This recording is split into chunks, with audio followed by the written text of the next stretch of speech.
question of chapter 1. Okay, so question is, what can sociology show us about our actions? Discuss the practical significance of sociology. Sociology क्या हमें हमारे actions के बारे में बताती है और हमें इसका प्रैक्टिकल सिग्निफिकेंस बताना है सोशोलॉजी का. ठीक है, सो पहला हमारा इंट्रोडक्शन आ जाता है. इंट्रोडक्शन में आएगा कि sociology enables us to understand that individual actions are shaped by wider social structures, institutions and cultural norms. कि जो इंडिविजुअल का कोई भी एक्शन है वो कैसे शेप्ड है, वाइडर सोशल स्ट्रक्चर्स से शेप किया हुआ है, इंस्टीट्यूशंस, कल्चरल नॉर्म्स. यानी कि इंसान है वो पहले ही कोई वैल्यूज़ हम उनके वैल्यूज़, मॉरल वैल्यूज़ हो गई या फिर किस तरीके से वो बिहेव करते हैं, किस तरीके से वो रिफ्लेक्ट करते हैं अपनी पर्सनालिटी को. वो बचपन से पैदा होते ही नहीं सीखते हैं, वो उनकी पर्सनालिटी शेप होती है. अलग अलग सिचुएशंस, अलग अलग इंस्टीट्यूशंस, अलग अलग नॉर्म्स के थ्रू वो शेप होते हैं और एक इंडिविजुअल बीइंग बनते हैं और एक इंडिविजुअल एक्शन करते हैं. जैसे सी राइट मिल्स ने आर्ग्यू किया कि through the concept of sociological imagination personal troubles और ऑफन पब्लिक इशूज़. और सी राइट मिल्स का हमने एक पूरा क्वेश्चन भी पढ़ा हुआ है, ठीक है, जहाँ पर उन्होंने सोशोलॉजिकल इमेजिनेशन की बात की है. We have already covered that. जाके आप लास्ट लेक्चर्स, प्रीवियस लेक्चर्स में चेक कर सकते हैं. तो सी राइट मिल्स कहता है कि जो पर्सनल ट्रबल्स हैं उनको अक्सर पब्लिक इश्यूज़ की तरह देखा जाता है. ठीक है, आपका कोई पर्सनल लाइफ में कोई पर्सनल ट्रबल है तो अक्सर उसे एक पब्लिक इशू समझा जाता है. The sociology moves us from common sense to critical understanding of social reality. इसलिए जो सोशोलॉजी है वो मूव करती है कॉमन सेंस से to critical understanding of social reality. ठीक है, so what sociology shows us about our actions. क्या सोशोलॉजी हमें दिखाती है हमारे एक्शंस के बारे में. Let us understand. Actions are socially conditioned. जो भी हम कोई भी चीज़ एक्ट कर रहे हैं वो सोशली कंडीशनड है, प्योरली इंडिविजुअल नहीं है. यानी कि सोसाइटी ने आपकी कंडीशनिंग इस तरीके से की है कि आप उस वे में एक्ट कर रहे हो. ठीक है, Emile Durkheim demonstrated through his study suicide. उसने सुसाइड के थ्रू ये चीज़ अंडरस्टैंड करवाई है that even seemingly personal acts are influenced by level of social integration and regulation. देखो, अगर हम इमाइल डर्काइम का काम देखें तो उसने यही चीज़ कही कि कोई इंसान सुसाइड कर रहा है कि it is not a psychological issue. वो एक सोशल इशू की वजह से बहुत सारे रीजंस छुपे हुए हैं तभी वो सुसाइड करें. कि एक इंसान को वो कैसे इन्फ्लुएंस कर रहा है, बहुत सारे सोशल फैक्टर्स की वजह से. ठीक है, तो इसका क्या मतलब है कि एक्शन क्या हो रहा है, आपका सोशली कंडीशनड है, सोसाइटी के इन्फ्लुएंस में आप आकर एक एक्ट कर रहे हो. एग्जाम्पल है farmer suicides in India linked to agrarian distress, debt, policy failures, not merely psychological weakness. अभी फार्मर्स जो सुसाइड कर रहे हैं इंडिया में तो वो एग्रेरियन डिस्ट्रेस है. यानी कि इतने सारे सोशल रीजंस हैं, डेट हो गया, पॉलिसी फेलियर्स हो गया. तो आप ये नहीं कह सकते कि साइकोलॉजिकल वीकनेस की ही सिर्फ वजह से वो सुसाइड कर रहे हैं. ठीक है, तो इससे पता चलता है कि इंसान जो है वो जब भी एक्ट करता है it is socially conditioned, not purely individual. ठीक है, this insight is individual behaviour क्या रिफ्लेक्ट करता है, सोशल फैक्ट्स को रिफ्लेक्ट करता है. Then comes role of socialisation in shaping behaviour.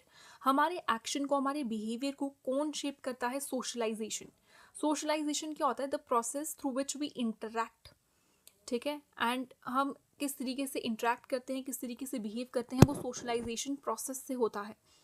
George Herbert Mead ने कहा showed how the self develops through interaction. कि हमारा जो सेल्फ है वो इंटरैक्शन से कैसे डेवलप होता है. आई एंड मी की बात की है.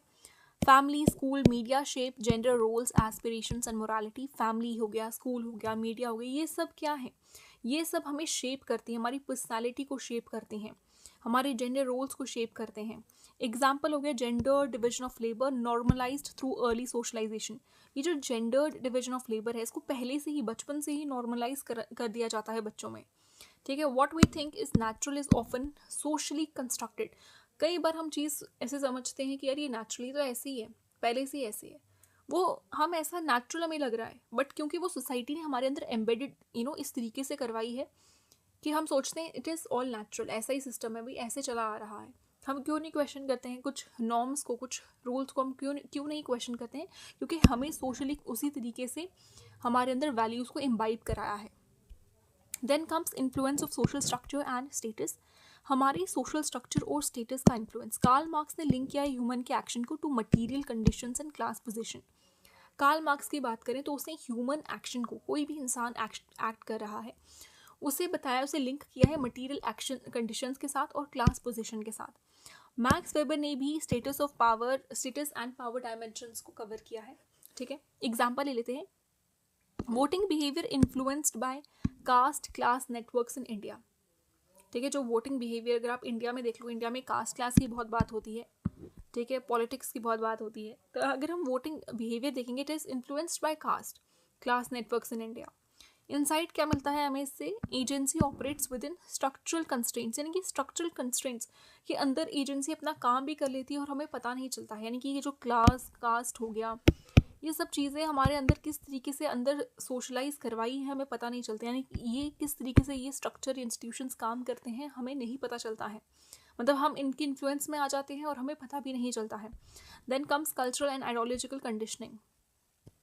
आइडियोलॉजिकल और कल्चरल कंडीशनिंग क्या है? Antonio Gramsci explain how dominant ideas create hegemony. Antonio Gramsci के बारे में अभी हमने वैसे डिस्कस नहीं किया है, ठीक है, लेकिन देख लेते हैं यहाँ पर क्या कहना चाहते हैं। एंटोनियो ग्रामशी कह रहे हैं कि कैसे डोमिनेंट आइडियाज क्रिएट करते हैं हेजेमनी को।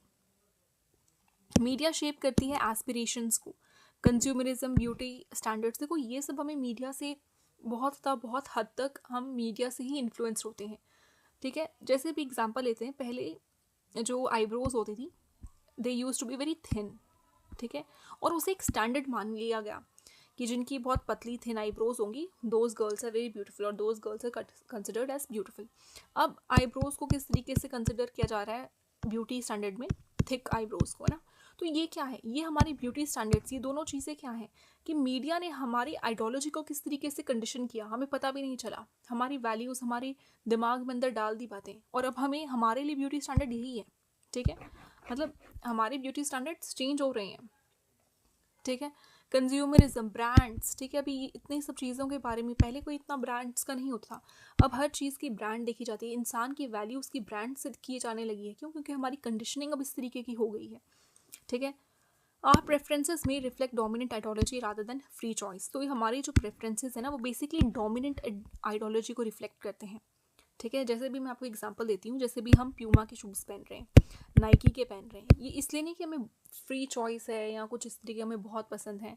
कोई नॉर्मल से शूज़ भी आपको खूबसूरत लग सकते हैं, just because they don't carry a brand you won't accept them as like the, एक तो ये स्टेटस सिंबल का काम करते हैं, फिर हमारी प्रेफरेंसेस भी इस तरीके से बन जाती हैं। अभी आईफोन आपको मे भी पसंद ना हो, just because it has a brand you start liking it, और आपको पता भी नहीं चला आपको क्यों पसंद है। ठीक है, क्योंकि वो डोमिनेंट आइडियोलॉजी हमारी रिफ्लेक्ट करती है, हमने वो कंडीशनिंग हमारी इस तरीके से हो गई है। ठीक है, एवरीडे इंटरेक्शन एंड मीनिंग, हर दिन जो हम इंटरेक्ट कर रहे हैं, हर दिन का जो मीनिंग है उसको समझते हैं। Erving Goffman described social life as dramaturgy. Erving Goffman है, उन्होंने सोशल लाइफ को किस तरीके से डिस्क्राइब किया है? As dramaturgy. हम यानी कि रोल्स परफॉर्म कर रहे हैं डिपेंडिंग ऑन ऑडियंस। हमारा अगर स्टूडेंट है तो हम एक रोल परफॉर्म कर रहे हैं, डॉटर है तो एक रोल परफॉर्म कर रहे हैं, सिटीजन है तो एक रोल परफॉर्म कर रहे हैं। तो एक्शंस जो है कंटेक्स्ट बाउंड है, सिचुएशनल है, जैसी सिचुएशन है उसके अकॉर्डिंग हम परफॉर्म कर रहे हैं। ठीक है, next comes intersectionality and identity. Kimberly Crenshaw highlighted how caste class gender intersect. Kimberly Crenshaw ने हाईलाइट किया कि कैसे क्लास कास्ट जेंडर आपस में इंटरसेक्ट करती हैं, तीनों चीज़ें आपस में कैसे मिली हुई हैं। एग्जाम्पल ले लेते हैं, दलित वुमेन एक्सपीरियंस लेयर्ड मार्जिनाइजेशन। दलित है और वुमेन है, ठीक है, एक्सपीरियंस कर रही है layered marginalisation. Behaviour and opportunities are shaped by overlapping inequalities, यानी कि एक तो पहले वो वुमेन है, ठीक है, उसको पहले इनइक्वालिटी फेस करनी पड़ रही है, ऊपर से वो दलित है तो और उसको इनइक्वालिटी फेस करनी पड़ रही है। तो ये क्या हुआ? ये इंटरसेक्शन हो गया। ठीक है, तो ये ओवरलैपिंग इनइक्वालिटीज़ से हमारे बिहेवियर, हमारी अपॉर्चुनिटीज़ शेप हो रही हैं। अब यहाँ पे जैसे सपोज कर लो एक ऑफिस है, यहाँ पे वुमेन को नहीं लिया जाता है, उनको मे बी ये जो ऑफिस के जो वर्कर्स हैं या जो ऑफिस के रिसेप्शनिस्ट हैं जो भी डीलिंग कर रहे हैं वो सोचते हैं कि यार वुमेन ना इतनी इंटेलिजेंट नहीं होती। अगर इनका इन ऑफिस वालों का परसेप्शन ये है तो वो तो पहले वुमेन को लेंगे ही नहीं। फिर अगर वो ले भी लेते हैं किसी इंटेलेक्चुअल वुमेन को, उनकी नज़र में ये ठीक लगते हैं उनको तो फिर जब वो देखने की दलित है या उसका, आप ये भी देख लो ना आजकल पहनावे पर भी कितना, आपको मॉल्स में अगर आप जा रहे हो तो अगर आपने अच्छे कपड़े नहीं पहने हैं, आपने अच्छा ड्रेसअप नहीं किया है, you don't carry a good outfit, they won't respond to you और they would be rude to you, और आपको पता भी नहीं चलेगा कि आपसे रूड क्यों है। ठीक है, तो ये आ गया कि ओवरलैपिंग इनइक्वालिटीज़ किस तरीके से हमारे अंदर शेप की गई हैं। ठीक है, next comes practical significance of sociology. Practical significance क्या है सोशोलॉजी का? Policy formulation and social planning, understanding poverty beyond income, multi dimensional deprivation, influences welfare policies like MG NREGA, self help groups, gender budgeting, helps design inclusive urban planning in smart cities. ये देखो policy formulation है और एक social planning बताई हुई है किस तरीके से हम कर सकते हैं। ठीक है, वेलफेयर पॉलिसीज़ जैसे सेल्फ हेल्प ग्रुप्स हैं, जेंडर बजटिंग करो, स्मार्ट सिटीज़ बनाओ। ठीक है, next come social reform and change. Sociological critic exposes patriarchy, caste discrimination. जो सोशोलॉजिकल क्रिटिक हैं उन्होंने एक्सपोज किया पेट्रियार्की को। ठीक है, patriarchy and caste discrimination. Patriarchy क्या होता है कि जो मेल मेंबर है वो डोमिनेट करता है सोसाइटी को। ठीक है, मेल जो है, male member of the family, वो डोमिनेट कर रहा है सोसाइटी को, सॉरी फैमिली को, that is patriarchy.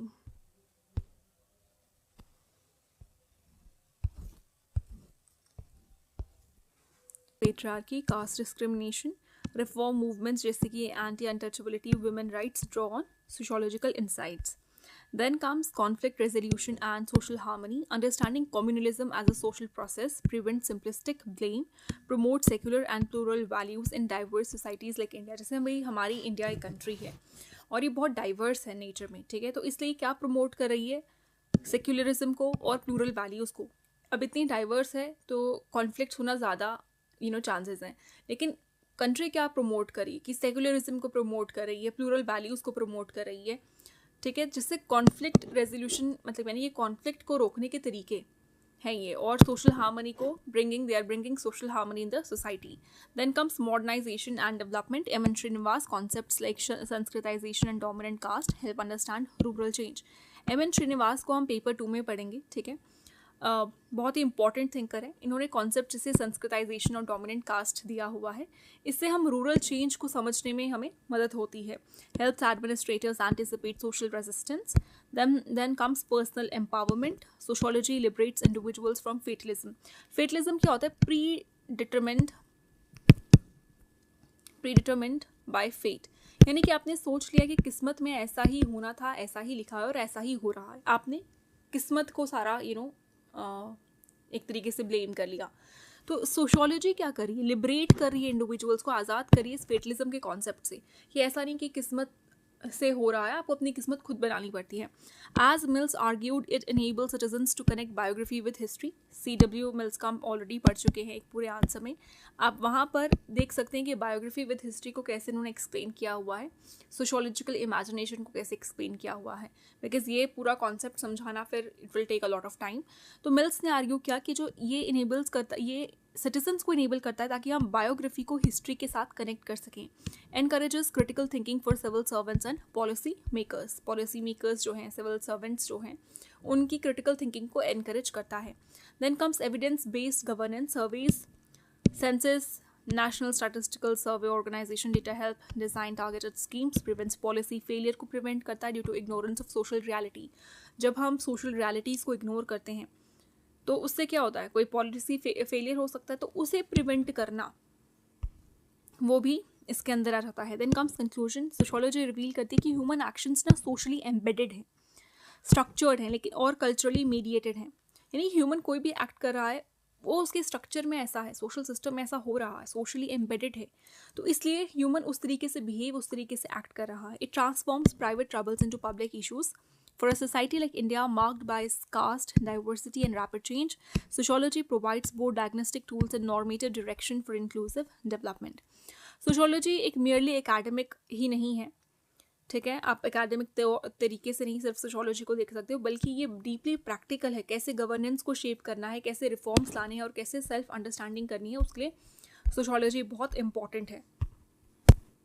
Next come sociology without history is rootless and sociology without sociology, history without sociology is fruitless. तो ये हमारा क्वेश्चन आ जाता है। नेक्स्ट क्वेश्चन है कि सोशोलॉजी बिना हिस्ट्री के रूटलेस है और हिस्ट्री बिना सोशोलॉजी के फ्रूटलेस है।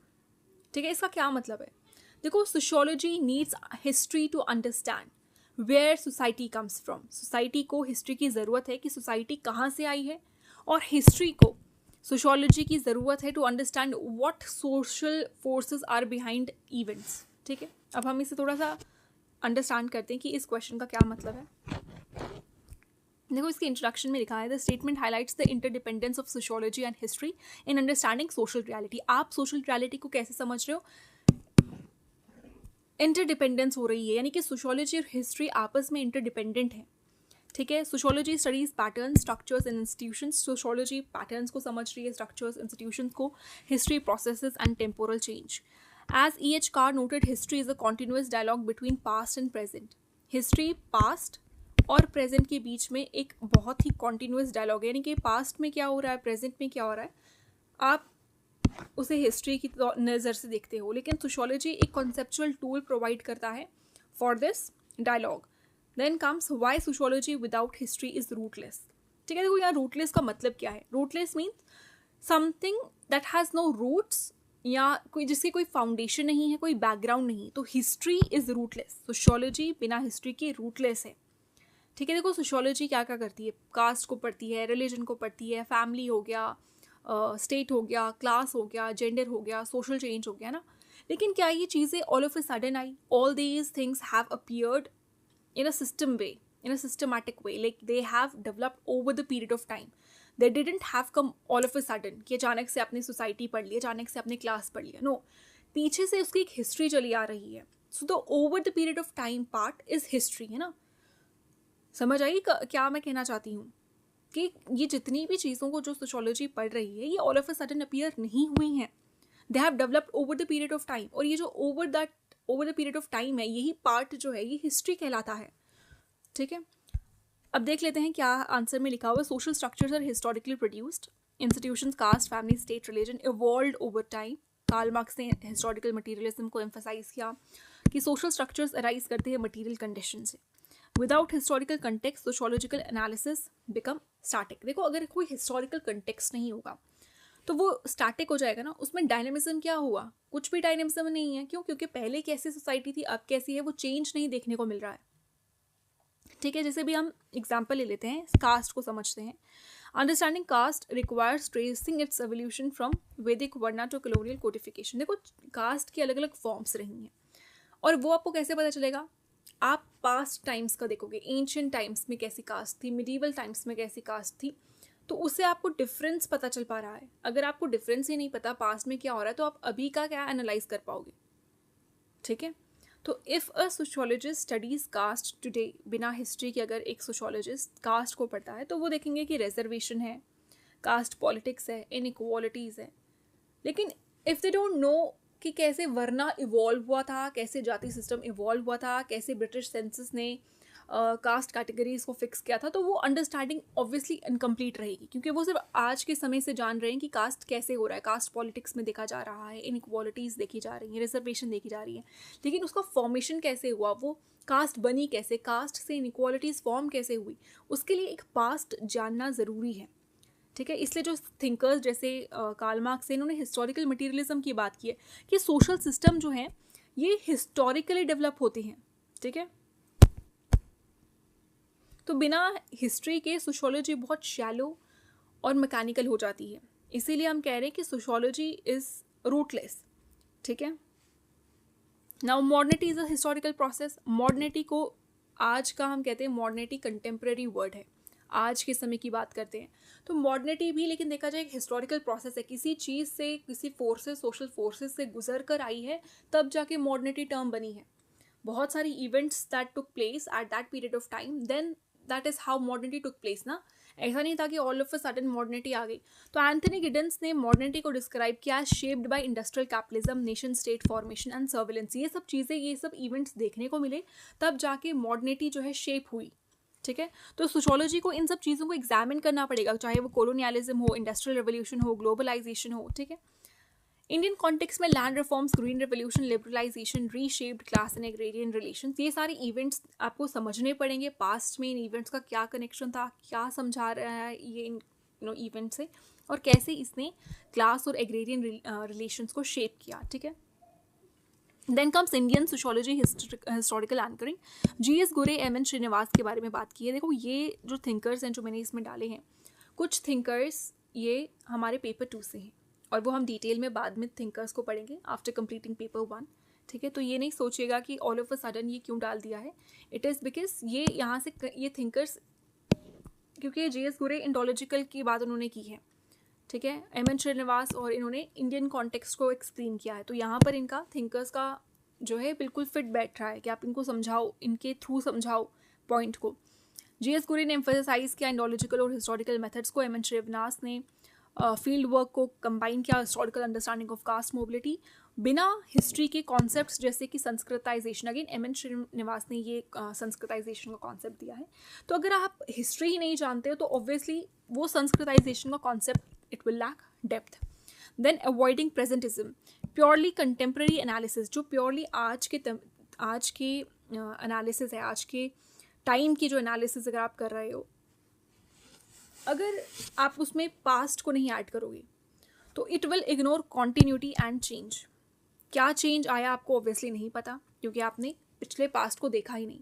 तो एक वो हो गया कि आप प्योरली कंटेम्प्रेरी एनालिसिस अगर देखोगे तो it will risk ignoring continuity और चेंज को ये भुला देगा, इग्नोर हो जाएगा। Communalism can not be understood without colonial divide and rule. Communalism को आप कैसे बेहतर तरीके से समझोगे, जैसे कॉलोनियल ने किस तरीके से डिवाइड एंड रूल पॉलिसीज को अडेप्ट किया था। ठीक है, then comes why history without sociology is fruitless. ठीक है, वाई हिस्ट्री विदाउट सोशोलॉजी, बिना सोशोलॉजी की हिस्ट्री को फ्रूटलेस क्यों कहा गया है। ठीक है, देखो ट्रेडिशनल हिस्ट्री क्या करती है, जब हम हिस्ट्री की बात करते हैं, ट्रेडिशनल हिस्ट्री डिस्क्राइब करती है मेनली जैसे वॉर्स हो गया, किंग्स हो गया, क्रोनोलॉजी, हमारी डेट्स, ठीक है, पॉलिटिकल इवेंट्स क्या हुए। ठीक है, लेकिन क्या हिस्ट्री ये बताती है वाई रेवोल्यूशंस हैपन, ऐसा क्यों हुआ था, उसके पीछे क्या रीज़न है। अभी हिस्ट्री के एक फैक्चुअल डेटा आपको प्रेजेंट कर देगी। ठीक है, और बताएगी अच्छा ये वॉर कब हुई थी, किसके बीच में हुई थी, एक फैक्चुअल डेटा आपको प्रोवाइड कर दिया। लेकिन ये इतने डिटेल में नहीं बताएगी। अगर आप सोशोलॉजिकल कंटेक्स्ट में इस चीज़ों को नहीं समझोगे तो वो हिस्ट्री तब उसको फिर कवर नहीं करेगी। हिस्ट्री में भी सोशोलॉजी है कि क्यों ऐसे रेवोल्यूशंस हुए, क्यों सोसाइटीज़ कोलैप्स कर गई, क्यों इनइक्वालिटी हुई, तो ये सोशोलॉजिकल कॉन्सेप्ट ही हैं। और फिर इनकी एक्सप्लेनेशन, ऐसे वॉर क्यों हुई, तो ये आपको रीजंस, ये सोशोलॉजिकल रीजंस, क्यों सोसाइटी में ऐसा हो रहा था, क्या रीजंस रहे इनइक्वालिटीज़ के, ये सब क्या है, सोशोलॉजी को इम्बाइब कर रही है ना अपने उसमें। तो देखा जाए अगर हमें एक्सप्लेनेशन के लिए सोशोलॉजी की ज़रूरत है। ठीक है, okay. Now, what is the very first point? Need for theoretical framework. History provides facts, sociological provide concepts. Max Weber used ideal types to analyze historical phenomena like Protestantism and capitalism. Historical phenomena को use किया ताकि आप Protestantism और capitalism को समझा सको. Sociological theories ने explain किए patterns beyond chronology. देखो sociological theories सिर्फ dates के लेकर नहीं बैठती है, वो beyond chronology समझाती है कि चीज़ें ऐसा pattern क्यों हो रहा है. ठीक है, understanding underlying social forces. Emile Durkheim showed how social solidarity changes from mechanical to organic. ठीक है, Emile Durkheim बताता है कि social solidarity कैसे change हुई मैकेनिक से ऑर्गेनिक। ठीक है, मैकेनिकल टू ऑर्गेनिक, कैसे social solidarity change हुई। Historical events, French Revolution needs sociological interpretation of class, solidarity and economy. ठीक है, historical events हैं जैसे सोशल कोई भी हिस्टोरिकल इवेंट ले लो, जैसे यहाँ पे फ्रेंच रेवोल्यूशन को लिया हुआ है, उसमें sociological interpretation of class, solidarity and economy की हमें ज़रूरत पड़ती है। तो आप एक सोशोलॉजिकल इंटरप्रिटेशन ले रहे हो। ठीक है, अब एक हम देखते हैं जैसे हिस्ट्री है फ्रेंच रेवोल्यूशन की, अगर हम बात कर लें तो 1789 में history tells that French revolution 1789 में हुआ। ठीक है, French revolution, king was overthrown, ये हमें हिस्ट्री नहीं बताया। लेकिन अब सोशोलॉजी क्या काम कर रही है, सोशोलॉजी बता रही है क्लास स्ट्रक्चर कैसे क्या था वहाँ का। ठीक है, वहाँ का ये अब हिस्ट्री को कोई लेना देना नहीं है, ये सोशोलॉजी उसमें ऐड ऑन हो रही है कि सोशोलॉजी हमें बता रही है कि क्या क्लास स्ट्रक्चर था उस टाइम का, what was economic inequality at that time, nature of power क्या था। ठीक है, तो मैक्स वेबर एक्सप्लेन करता है how power and authority operate. Max weber क्या कर रहा है, वो एक्सप्लेन कर रहा है कि पावर और अथॉरिटी कैसे ऑपरेट कर रही है। ठीक है। इवन अभी आप इमाइल डरकाइम का देखो, वो बता रहा है कि कैसे break down of solidarity leads to instability, mechanical to organic में कैसे चेंज देखने को मिला। तो सोशियोलॉजी क्या कर रही है, थेरेटिकल टूल्स प्रोवाइड कर रही है ताकि हम हिस्ट्री को इंटरप्रेट कर सकें।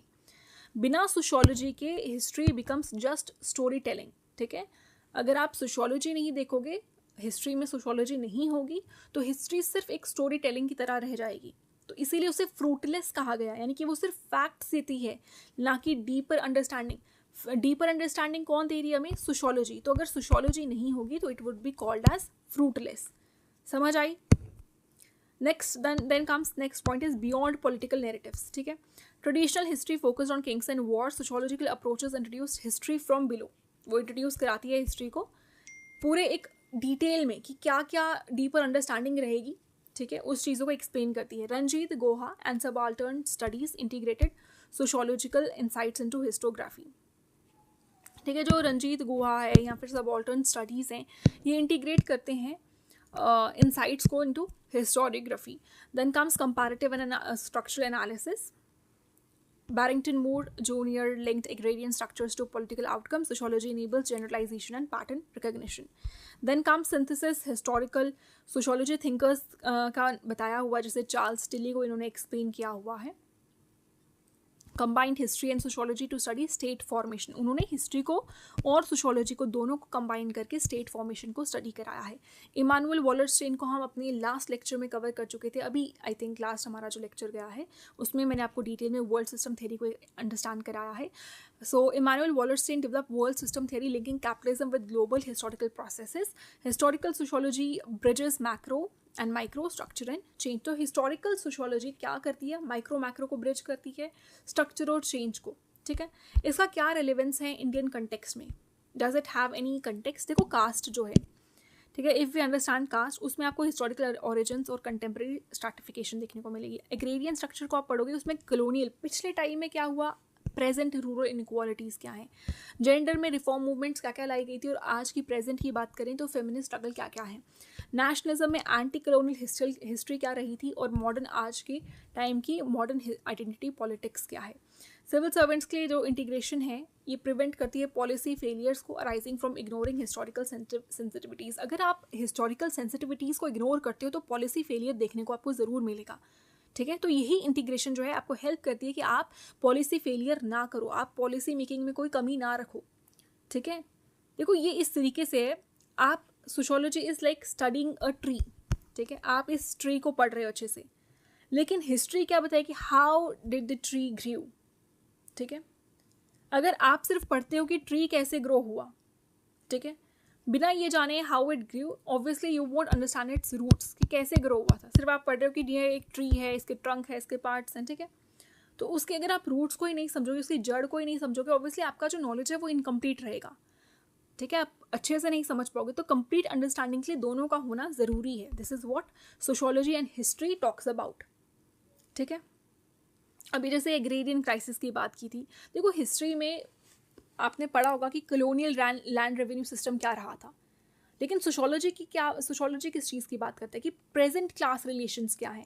आज के टाइम पे एग्रेरियन क्लास क्राइसिस क्या चल रहे हैं, फार्मर का जैसे डिस्ट्रेस चल रहा है, क्लास रिलेशंस वेरी कर रहे हैं, जिसके पास पैसा है उसके पास ही फल है, उसके पास ही प्रोडक्टिविटी है। कास्ट डोमिनेंट, कोई कास्ट है वो डोमिनेट कर रही है सोसाइटी में। ठीक है, तो वुमेन स्टेटस को जैसे भी इन्होंने डिस्कस किया, हिस्ट्री उस टाइम पे हिस्ट्री क्या बताती है, सोशल रिफॉर्म मूवमेंट्स क्या हुई थी। सोशियोलॉजी आज के टाइम की क्या बता रही है, पेट्रियार्की को बता रही है, जेंडर रोल्स को बता रही है, लेबर पार्टिसिपेशन को बता रही है। ठीक है, एक हमने कम्युनलिज्म को पढ़ा, हमने कहा कि कम्युनलिज्म को पढ़ने के लिए आप डिवाइड एंड रूल पॉलिसीज़ को पढ़ो। उसमें क्या कि हिस्ट्री क्या करती थी, पार्टीशन को पढ़ रही थी, कॉलोनियल पॉलिसीज़ को पढ़ रही थी, लेकिन सोशियोलॉजी आज के टाइम पे क्या करती है, वो प्रेजेंट को पढ़ती है, आइडेंटिटी पॉलिटिक्स हो गया या सोशल बाउंड्रीज हो गई। तो यानी कि जो दोनों डिसिप्लिन्स हैं, ये दोनों डिसिप्लिन्स इनकी ज़रूरत है हमें, और ये दोनों एक दूसरे डिसिप्लिन्स को सपोर्ट करती हैं ईजीली समझने में। एक पूरी फुल नॉलेज की अंडरस्टैंडिंग के लिए दोनों ही इम्पॉर्टेंट हैं। ठीक है, अभी सी राइट मिल्स का हमने लास्ट एक आंसर राइटिंग में इसको पूरा डिटेल में पढ़ा है। उसने सोशियोलॉजिकल इमेजिनेशन की बात की है, तो उसने क्या कहा था कि बायोग्राफी को हिस्ट्री से कनेक्ट करो, उसने यही कहा है ना कि we must connect biography with history. तो मीनिंग क्या था इस चीज़ का कि आप पर्सनल लाइफ, आपका जो हिस्टोरिकल प्रोसेसेस हैं, जो भी स्ट्रक्चरल लाइफ है, आपकी पर्सनल लाइफ है, सब आपस में इंटरकनेक्टेड हैं। तो उस कोट से वो क्या समझाने की कोशिश कर रहा है कि बायोग्राफी और हिस्ट्री को कनेक्ट करो कि आप आपकी पर्सनल लाइफ, आपका सोशल स्ट्रक्चर, आपके हिस्टोरिकल प्रोसेसेस, ये सारी चीज़ें आपस में इंटरकनेक्टेड हैं। अब आ जाइए इसका कंक्लूजन देखते हैं। सोशियोलॉजी कंसेप्चुअल क्लैरिटी प्रोवाइड करती है, हिस्ट्री टेम्पोरल डेप्थ। बिना हिस्ट्री के सोशियोलॉजी अपनी रूट्स लूज कर जाती है और बिना सोशियोलॉजी की हिस्ट्री अपने एनालिटिकल फ्रूट को लूज कर जाती है। Together they offer a dynamic understanding of continuity, change and structure and agency. इसलिए उनकी इंटीग्रेशन इंडिस्पेंसिबल है, दोनों के लिए ही उसकी ज़रूरी है। और एक कॉम्प्लेक्स सोसाइटी जैसे कि इंडिया है, वहाँ तो बहुत ज़रूरी है कि दोनों को इंटीग्रेटेड रखें। ठीक है, इसीलिए आप कहोगे कि सोशियोलॉजी को हिस्ट्री की ज़रूरत है और हिस्ट्री को सोशियोलॉजी की ज़रूरत है। ठीक है, क्योंकि हिस्ट्री रिकॉर्ड करती है इवेंट्स को, पास्ट इवेंट्स को, सारे क्या हुआ है, और सोशियोलॉजी क्या करती है, सोशल कॉजेज़ को एक्सप्लेन कराती है। ठीक है, और दोनों मिलके आपस में एक कॉन्टिन्यूटी और चेंज को ईजिली अंडरस्टैंड करवाते हैं, दोनों ही इंपॉर्टेंट हैं। ठीक है, so that's all for today, thank you.